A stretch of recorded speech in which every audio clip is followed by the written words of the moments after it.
আপনাকে একটু জানতে চাই যে যে সরকারি অফিসের থেকে রিকুইজিশন নিয়ে বাস নেওয়া হয়েছিল আসলে কোথাও? হ্যাঁ, এটা এটা আসলে আমাদের জন্য খুবই বিব্রতকর। এটা ফিরোজপুর থেকে আমরা দেখেছি হচ্ছে ফার্স্টলি বাস রিকুইজিশনের কথা শুধু এসেছে শুধু এবং হচ্ছে শুধু সেই শুধু থেকে শুধু পিরোজপুর থেকে আর কোথাও থেকে বাস হ্যাঁ, রিকুইজিশন করা হয়েছিল? আমরাও ওটাই আমরা দেখলাম। ফিরোজপুরের ইস্যুটাই আমরা সামনে দেখেছি। আমরা এটা কি থেকে এমন খোঁজ এটা কি পাইনি। আপনাদের নেতা নাহিদ সাহেব বলে দিয়েছিলেন সেজন্য? না না, নাহিদ সাহেব তো বলেন নাই, এবং হচ্ছে এটা তো ডিসি সরাসরি বললেন যে ওনার উপর চাপ প্রয়োগ করা হয়েছে, আহতরা গিয়ে ওনার উপর চাপ প্রয়োগ করছেন এখানে আসার জন্য, এবং হচ্ছে উনি বাস রিকুইজিশন দিয়েছেন কিন্তু এখানে তেল খরচ বা সেন্ট্রাল আসিফ সাহেব, আসিফ মাহমুদ সজিব ভুঁইয়া বা মাহফুজ সাহেব যারা উপদেষ্টা আছেন তারা ওনারা বললে তো হচ্ছে শুধুমাত্র, তো ওনারা যদি এরকম কিছু বলতেন তাহলে তো ওনারা শুধুমাত্র ফিরোজপুরের জন্য বলতেন না, সারা দেশ থেকে বলা হতো। একটা জায়গায় এই ধরনের ঘটনা ঘটেছে, আমরা এটার জন্য আমি নিজেও দুঃখ প্রকাশ করেছি, আমাদের পক্ষ থেকে দুঃখ প্রকাশ করা হয়েছে, এবং আমরা মনে করি এটা আমাদেরকে একটা বিব্রতকর পরিস্থিতিতে ফেলার জন্য এই ধরনের ঘটনা ঘটেছে। এবং যারা এই কাজটা করেছে তারা আমাদের সংগঠনের কোনো পদে টদেও ছিল না, ওরা হচ্ছে আহতদের একটা অংশ দিয়ে এই কাজগুলো করেছে।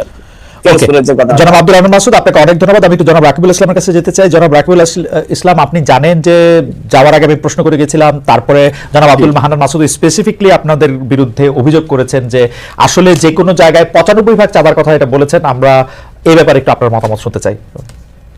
ধন্যবাদ। প্রথমত বলি, আমরা ছাত্রদল কেন্দ্রীয় সংসদের আমার 1 বছর মেয়াদ পূর্ণ হয়েছে।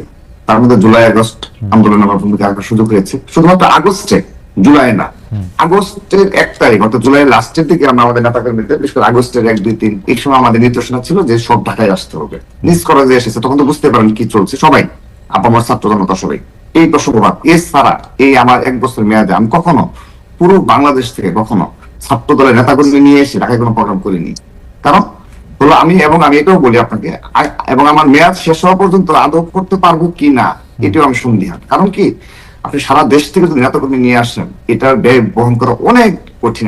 আওয়ামী লীগ আমলে এটা করেন নাই, কারণ হচ্ছে যে ভয়ে করেন নাই এবং পারেনও নাই। আওয়ামী লীগ একটা দুষ্ট সরকার ছিল। জি খালিদ ভাই, আপনার মনে থাকার কথা 28 অক্টোবর 2023 সাল বিএনপি সারা দেশ থেকে নেতাকর্মী নিয়ে এসেছিল, লক্ষ লক্ষ নেতাকর্মী নয় পর্যন্ত। ওটা নিয়ে আসা যায়, এটা আপনি ইচ্ছা করলে পারি। আওয়ামী লীগের সময় আমরা সেগুলো করে দেখিয়েছি। কিন্তু আমি যেটা বললাম যে আমাদের এই জুলাই আগস্টের পরে যে 7 মাস অতিবাহিত করেছি, আমরা কখনো সে ধরনের প্রোগ্রাম করতে পারিনি। কারণ এখানে আসলো হান্নান মাসুদ তিনি যা বললেন ঠিক আছে, তিনি তার বক্তব্য বলেছেন, কিন্তু সাধারণ জনগণ এগুলো আসলে বিশ্বাস করে না। কারণ হলো আমরা এতদিন একটা ঐতিহ্যবাহী রাজনৈতিক দল এবং বাংলাদেশের সর্ববৃহৎ রাজনৈতিক দল হিসাবে আমাদের কিন্তু শুভাকাঙ্ক্ষী অনেক, এবং সাবেক ছাত্র দলের, শুধুমাত্র সাবেক ছাত্র দলের প্রতিটি উপজেলা জেলায় যে সেট আপ রয়েছে আমাদের কারো চাঁদাবাজি করার কোনো প্রয়োজন নেই। একটা বাস বলে বাসের মালিক রয়েছে ছাত্রদল সভাপতি, তার পারিবারিক ইনকাম সে বলার সাথে সাথে দিয়ে দিবে। কিন্তু এরকম একটা নতুন ছাত্র সংগঠন এবং নতুন রাজনৈতিক দল ইতিমধ্যে 2টা প্রোগ্রাম করলো, সারা দেশ থেকে তাদের নেতাকর্মী নিয়ে এসে। না, শুধু একটা জেলার ক্ষেত্রে এই ঘটনা ঘটেছে জনাব রাকিবুল ইসলাম, আমরা আর কোনো জেলাতে এটা শুনি নাই। না, এটা আমি আমার ব্যাখ্যাটা দিচ্ছি যে সারা দেশ থেকে ইতিমধ্যে তারা 2টি প্রোগ্রাম করেছে, একটা শহীদ মিনারে, মানিক মিয়া বিরুদ্ধে। তো এটা তিনি যতই ব্যাখ্যা দিন যে নিজের নেতাকর্মীরা টাকা দিয়ে এই বাস ভাড়া কিংবা এই যে আসা যাওয়া থাকা খাওয়া বহন করে, এটি কখনো বিশ্বাসযোগ্য নয়। কিন্তু আমার কাছে একটু বিশ্বাসযোগ্য, কারণ হচ্ছে জনাব রাকিবুল ইসলাম, আপনি জানেন যে নতুন রাজনৈতিক দল এবং বিশেষ করে নতুন ছাত্র নেতৃত্বের উপর সারা বাংলাদেশে অনেক মানুষের অনেক আগ্রহ রয়েছে, কিন্তু আপনারা এটা স্বীকার করেন আর অস্বীকার করেন। তারা এত বড় 6 মাসে কম সময় আছে, তারা এত বড় একটা আন্দোলনের নেতৃত্ব দিয়েছে। না, অবশ্যই আমি আমার প্রশ্ন সেদিকে না, আমি আমার অভিজ্ঞতা থেকে বলছি। এবং আমরা কিন্তু উপজেলা জেলায় আমাদের নেতাকর্মী রয়েছে, প্রতিটা জায়গায় কমিটি রয়েছে, আমরা তাদের সাথে কথা বলি যে কিভাবে আসলো কিভাবে গেল। আমরা যে ইনফরমেশন পেয়েছি সেই ইনফরমেশন ভিত্তিতে বললাম। দ্বিতীয়ত আসেন, আমি হান্নান মাসুদের প্রতি, আমাদের ঢাকা বিশ্ববিদ্যালয়ের আমরা যেহেতু স্টুডেন্ট, আমি সবিনয়ে বলছি, আমার মনে হয় মাঝে মধ্যে মনে হয় যে হয়তোবা 1-2 জনকে নিয়োগই দেওয়া হয় এই ধরনের, শুধুমাত্র প্রতিটা ক্ষেত্রে ওই আগস্টের পর থেকে শুরু হয়েছে, প্রতি মাসে একই স্টেটমেন্ট একই বক্তব্য চলতে থাকবে আমাদের। সেটি কি, বিএনপি চাঁদাবাজি, তিনি বলেন 95-90 এখন আর কি বলবো, আমি আমার ছাত্রদলের প্রেসিডেন্ট আমার এলাকায় না। হান্নান মাসুদ, আপনি কথা বলেন না প্লিজ, আমি রাকিবুল ইসলামকে শেষ করতে দেন। যে রাকিবুল ইসলাম যেহেতু একটা বিরতি পড়লো, এটাতে আমি একটু স্মরণ করাই দেই যে সেটা শুধু হান্নান মাসুদ বলতেছেন, ব্যাপারটা তো এরকম না।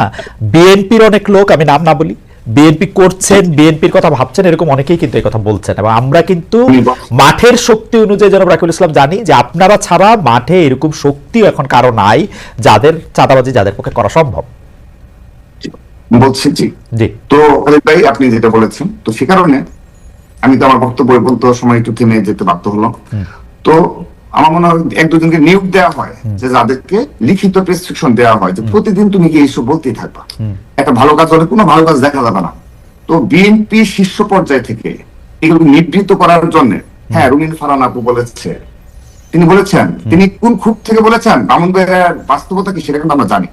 তিনি তার কোন খুব থেকে বলেছেন এটা সাধারণ যারা রাজনৈতিকভাবে সচেতন তারা সবাই বুঝে, সবাই জানে।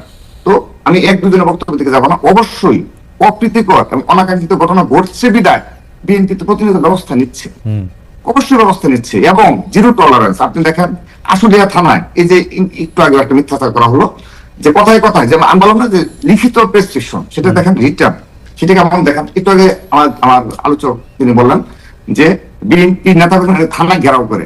আচ্ছা, একটা থানা ঘেরাও করলে এটা কিন্তু ন্যাশনাল ইস্যু হয়ে যায়, পত্রপত্রিকা আসে। আমি বলছি নিউ মার্কেট থানায় একটা ঘটনা ঘটেছিল, এই যে আমার ছাত্রদলের দপ্তরে গিয়ে দেখবেন 3 জনকে আমরা বহিষ্কার করেছি, 3 জনকে পদদারী 3 বহিষ্কার করেছি। কিন্তু যারা রাকিবুল ইসলাম, মানে আপনি কি মনে করেন না যে আসলে বিএনপির লোকজন বা ছাত্র দলের লোকজন, আপনার কাছে কি খবর থাকে না যে আসলেই কাউকে গ্রেফতার করলে বা কারো বিরুদ্ধে ব্যবস্থা নিতে গেলে ছাত্রদল যুবদল বিএনপির পক্ষ থেকে ফোন করা হচ্ছে, থানায় হুমকি দেওয়া? আমি সেজন্য বলছি ভাই। জি। তো তারপরে আসলে আসলে এটা দেখলাম যে বিএনপি পিয়ন পরিচয় দিয়ে, পার্টি অফিসের কিংবা ওই মহাশয়ের নাম ড্রাইভারের পরিচয় দিয়ে একটি করলো এবং ভিডিও, তার বিরুদ্ধে শুধু ব্যবস্থা না বলা হচ্ছে, তাকে অ্যারেস্ট করে তার আইনানুগ ব্যবস্থা নেওয়া উৎসাহিত করা হচ্ছে। এইসব যখন আপনি যুবদলের একটা শ্রীপুরের ঘটনায় বহিষ্কার করে তাকে মামলা দেওয়া হয়েছে, মানে এগুলো ছোট ঘটনা খালিদ ভাই, বাট আমরা যারা বড় সংগঠনের নেতৃত্বে রয়েছি আমরা বুঝি এইগুলো দ্বারা আমাদের মাঠ পর্যায়ে কি মেসেজ যায়, কি মেসেজ যায় সেটা আমরা জানি। আপনি একটি ঘটনা দিয়ে পুরো বাংলাদেশে নেতাকর্মীদের শিক্ষা দেওয়া হয়েছে, তুমি যদি এগুলো করো পার্টি তোমার দায় নেবে না, নিবৃত্ত করা যায়। আমরা সেই প্রক্রিয়ায় রয়েছি এবং আমি একজন সচেতন রাজনীতি ছাত্র সংগঠনের প্রেসিডেন্ট হিসেবে বলছি, বিএনপির পক্ষ নিয়ে না। বিএনপি যদি এই স্টাইলে তাদের যে জিরো টলারেন্স অপরাধের প্রতি, হ্যাঁ আমি তো অস্বীকার করছি না যে একদম গ্রাম পর্যায় পর্যন্ত কিছু হচ্ছে না, গ্রাম পর্যায়ে পর্যন্ত অপরাধ কতটুকু করা যায়। এই যে মংলা পোর্ট বলেন, চট্টগ্রাম পোর্ট বলেন, হ্যাঁ সচিবালয় বলেন, এখানে যাদের যাতায়াত রয়েছে তারা যে আমার মনে হয় আমি জনাব রাকিবুল ইসলামের ইঙ্গিতটি বুঝতে পেরেছি। আমার প্রশ্ন শুরু করার আগে আপনি কি শেষ করেছেন জনাব রাকিব? আরেকটু ভাই, আচ্ছা তাহলে যদি আপনি এক মিনিট শেষ করেন। না সরি, আমি খেয়াল করি। এখানে যাদের যাতায়াত রয়েছে এবং এখানে তাদের কাজটা কি, আমি খালিদ ভাই আপনি আমাকে শুরুতে প্রশ্ন করেছেন যে সর্বশেষ আপনার টকশোতে আমি ছাত্রদলের সভাপতি হিসেবে বলেছিলাম যে ছাত্রদলের সভাপতি হিসেবে যদি স্পেসিফিক দুর্নীতি কিংবা আমার এই পদের অপব্যবহার আমি করি, আমি আমার পদ থেকে অব্যাহতি নেব। আমি আপনাকে স্পষ্ট বলেছিলাম। তো খালিদ ভাই আপনি আমার কাছে প্রমাণ দেন একটি অভিযোগ, আমি আপনাকে চ্যালেঞ্জ করে বলছি আজকে। না কিন্তু এমন কি হতে পারে যে আপনি আসলে দুর্নীতি করতেছেন না কিন্তু আপনার লোকজন করতেছে চাঁদাবাজি, আপনি আপনাকে আলাদা করতেছেন? এটা কি হতে পারে? না এটা কি হতে পারে কিনা এই কথা আপনি আসতেছে কিনা যে ধরেন ছাত্র দলের মধ্যে শুধু রাকিব চাঁদাবাজি করে না আর বাকিরা করে না? আমি বলছি খালিদ ভাই যদি শীর্ষ নেতৃত্ব ঠিক থাকে, খালিদ ভাই তাহলে আমরা তো দীর্ঘদিন সংগঠন করি, যদি শীর্ষ নেতৃত্ব ঠিক থাকে তৃণমূলে তার প্রভাব পড়ে। আপনি শেখ হাসিনা ডিক্টেটর ছিল, সেহেতু কি হয়েছে একদম তৃণমূল পর্যায়ে পর্যন্ত সবাই। সরি আমি একটু বোঝার জন্য আমি এখনই হাসান মাসুদের কাছে যাবো আমার এটা বোঝার জন্য। তাহলে আপনি বলতেছেন যে বাংলাদেশে এই মুহূর্তে যে চাঁদাবাজির কাণ্ডগুলি করতেছে সেগুলি আপনারা কেউ করতেছেন না, বিচ্ছিন্ন দু একটা আমাদের বেশ কিছু বিপদগামী নেতাকর্মী রয়েছে, তাদের বিরুদ্ধে আমরা ইতিমধ্যে ব্যবস্থা নিয়েছি এবং অনেকে হয়তো বা দরস্তার বাইরে রয়েছে আমি বিশ্বাস করি, কিন্তু কেন্দ্রীয়ভাবে কিন্তু যারা সচিবালয়ে প্রতিনিয়ত যাদের যাতায়াত, যারা ছাত্র ঢাকা বিশ্ববিদ্যালয়ের রানিং স্টুডেন্ট হওয়া সত্ত্বেও প্রতিনিয়ত সচিবালয়ে গিয়ে বসে থাকে, বিভিন্ন বন্দরে গিয়ে বসে থাকে, সিটি কর্মসূচি